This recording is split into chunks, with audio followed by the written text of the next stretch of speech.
Live from the chicken wing capital of the world, Buffalo, New York.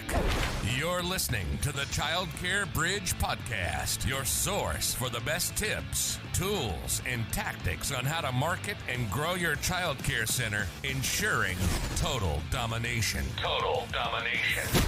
This is the Childcare Bridge, and this is your host, Michael Tasner.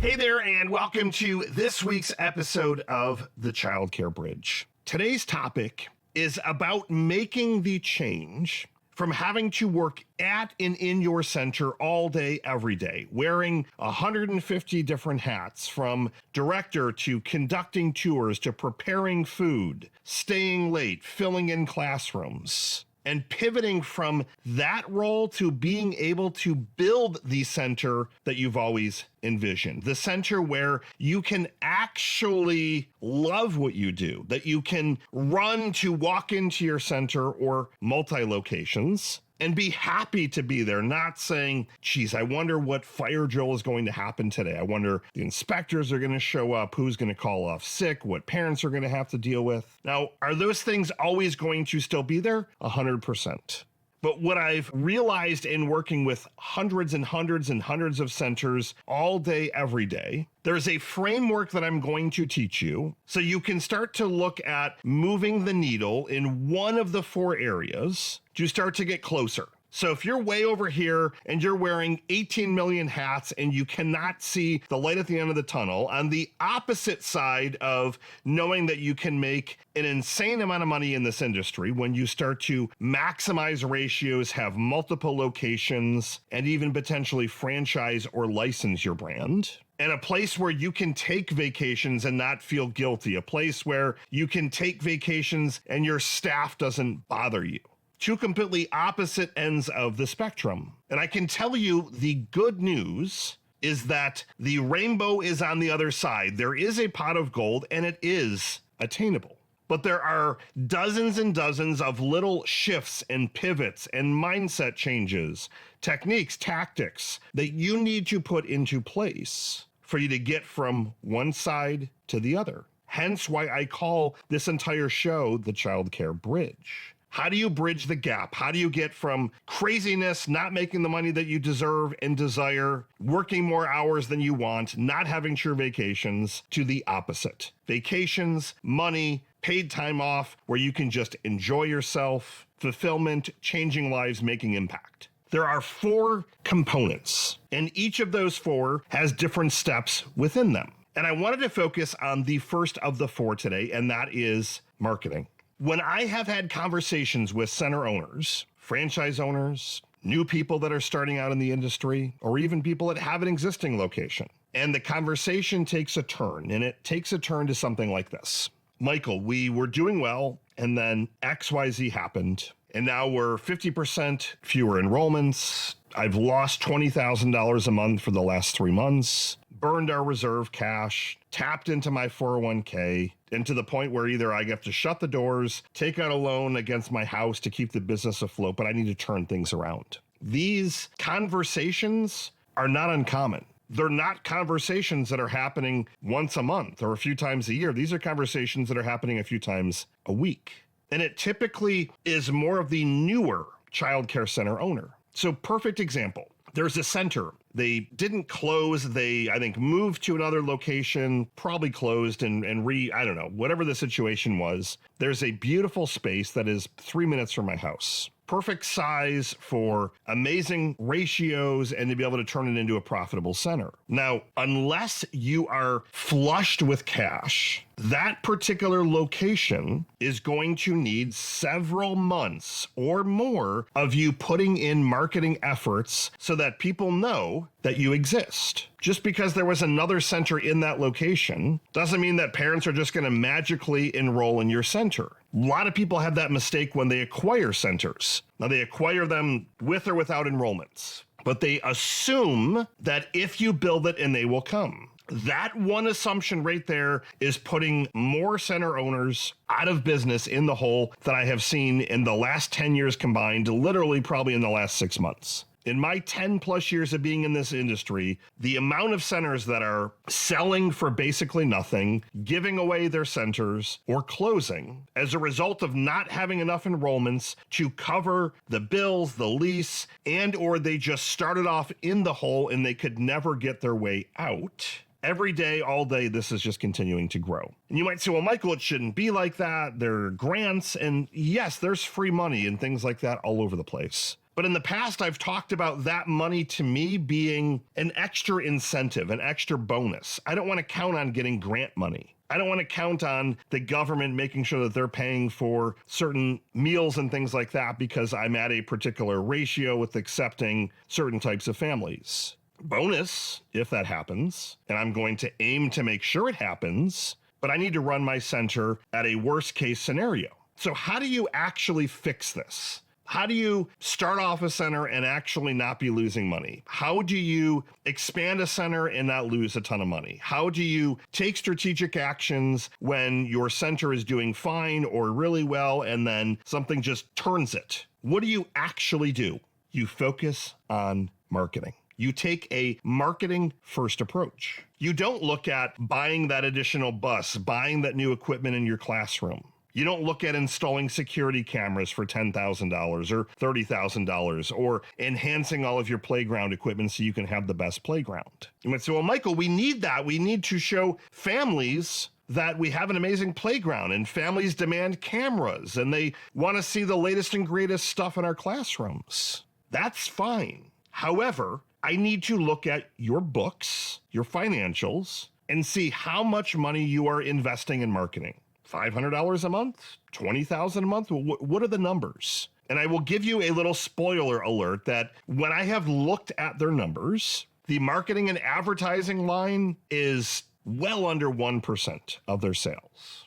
I have seen huge centers that have 20 locations and their marketing budget is $500 a month at a center. Yeah, you might say, well, Michael, they got 20 locations. Each location was its own little entity, and little is the wrong word because some of these had 300 or 400 enrollments, but each location was on average $1 million business. In what state of mind do you think that you could build up $1 million business by investing $6,000 over 12 months in marketing? If it were that easy, every single person would be opening up childcare centers left and right. They would be raising their tuition exponentially. If you haven't listened to that episode, make sure you do because that's another way to generate some more cash. But the big pivot that I need you to start to make, if you want to build a business that's going to outlast you, that's going to withstand the ups and downs. It really doesn't necessarily matter if there's an emergency here or the government regulations change. They're always going to keep changing. I use a phrase within my organization that if you dislike change, you will dislike irrelevance even more. Change is a constant. What I can control is how much I'm marketing, how much I'm putting my brand out there, how much I'm putting on Facebook ads, Google ads, TikTok ads, how much social media content I'm putting out there. Not once a day, but 3, 4, 5, 6, 8, 10 times a day. The content that I'm writing so that I generate that volume in traffic from the search engines, how many open houses I'm doing, how many event sponsorships I'm doing, billboards, flyering neighborhoods, all of that stuff. When was the last time that you actually sat down, looked through your financial books to see where you were investing money and said, well, geez, we're not putting enough in marketing? Unfortunately, it very rarely happens. So what am I suggesting you do? I'm suggesting that you take a pause. If you're an existing center, I want you to look at all the different expenditures that you have coming up, all the things that you plan on doing, all the things that you already have factored into your budget. Let's say for simple math's sake, you've got 50 current enrollments, you've got capacity for 80, and $1,000 a month, $250 a week. I'm using round numbers. Obviously, some centers are 2 or 3 times that. Other centers are a little lower. That's just a round number. So you've got $50,000 a month coming in, okay? And then you start to allocate that. So you've got either your lease payment or your building payment. You've got insurance. You've got your cost of labor. So you've got that for your team. I'm hoping you have yourself factored in with the salary, supplies, food. So you've got all that stuff factored in. Now, I want you to start to look further and say, okay, great. What are you planning on doing? If you know yourself, well, I would love it if we had 5 Apple computers. I think doubling the size of our playground. I need you to take a pause and look at how can you drive the enrollments that are then going to fund that for you. And that is the key right there. This is similar to investing in general. Somebody wants to buy a new car. Let's say it's a $50,000 vehicle and $600 a month payment. Is there a way that you could start a business, invest in the market, do something so that the lion's share, if not that entire $600 a month, is covered through an investment? So instead of you taking on more just debt, which is a liability, it's still debt regardless, but instead you took that $50,000, you bought, a vending machine route, and that's driving $800 in net revenue, net income, and that covers your payment. Why would you start to move money to pay for all these other things when you are not at full capacity, when you don't have a waiting list around the block, so that you could literally then go to bed at night, sleep well, because you know that you're starting to build this business that can outlast you? The first M in the 4, again, is marketing. With a new center, you need to be marketing 6 to 12 months or more out in advance before day one. Well, I would love to grab that lease that's 3 minutes from my house and build it into another center. The lease payment, I don't recall the exact number, but it was very large, highly overpriced. That's why somebody hasn't snatched it already. But how am I going to fill that location rapidly? If I were to take on that lease, month 1, I'm going to be out. The lease alone was like $20,000 a month, maybe more. So not only am I out $20K, I'm out all the furnishings, everything. So I'm going to take on a lot of debt. But month 2 comes, how am I getting customers? How am I getting leads? How am I getting enrollments? There are very few centers that you can tell me that you opened up and you already had 100 people by doing zero marketing. The only times that holds true are if you have other locations and an established brand, or you're in a market that is such in demand for either the type of center that you're looking for, or you are in a market where there is so much need for childcare in general. And those markets exist, but they are fewer and far in between. You're not going to enter a major city and find that there's not a ton of other childcare centers already there, that you can just open up a building a mile from someone else and have 100 enrollments on day one. It doesn't happen. The only way that happens if you start to retrain yourself and say, I need to see how I can get scrappy with this business. How can I have a minimum viable product, a nice center, but not to the level that I'm going to have zero money for marketing? How can I start to put $5,000, $10,000, $15,000 a month at my marketing to build the brand, build up those lists, start getting tours before day one? And again, you might say to me, well, we need to have a beautiful center and no one's going to want to enroll. But if you put all of your resources towards building that beautiful center, where are the enrollments going to come from? Where are they? Are they just going to magically fall out of the sky? Everything that you are doing every single day, you need to put some time on your calendar to be thinking about marketing, to be investing in marketing, growing your brand, producing content, so that you are constantly moving that needle rather than constantly reinvesting it back into your business. The marketing produces the leads, which drive tours, drive enrollments. Enrollments equal revenue. Revenue allows you to hire better people, hire more staff, enhance your playground. And you're able to do that by not going deeper and deeper and deeper into debt because you took a marketing first approach, not I'll get to the marketing when I get to it. I promise you that if you do not take a marketing first mentality, you are going to be in for a wild ride that is not going to be fun. Like to the point where it could destroy your entire life. These are the conversations that I'm literally having with people that their spouse has no idea. They have this,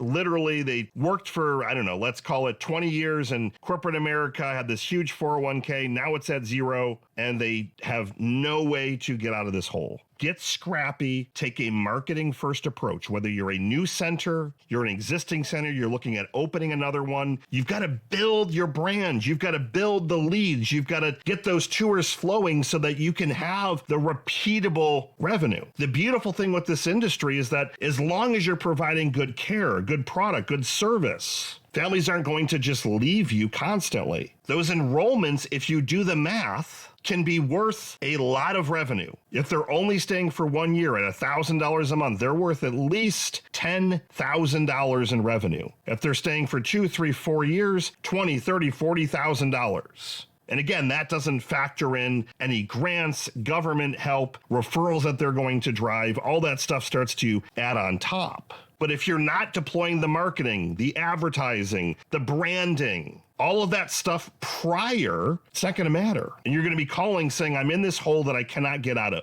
Now, I love the franchise model for people that need a very steady set of systems and they really don't have a way to produce their own stuff. The franchise, and I'm not referring to just childcare, but the franchise survival rate in industries as a whole typically is much, much higher than normal businesses. And that's because they give you an operating methodology and a system. However, what I'm finding with franchises is that their marketing is not on point. They're not doing enough marketing to fill your center. And that marketing that you're then investing in and paying for is not enough. It's not driving the end result. So what ends up happening with a lot of these franchises is you're not taking the marketing first approach. You've now got a $3 million building, a $250,000 franchise fee. You're in some pretty large debt. And you're now having the challenges of trying to fill that location. And a lot of times you're handcuffed of what agency you can use, what type of marketing. It's getting tougher and tougher and tougher. And those stories I'm hearing more often than not. So if you're a franchise or a franchisee, we would love to hear from you.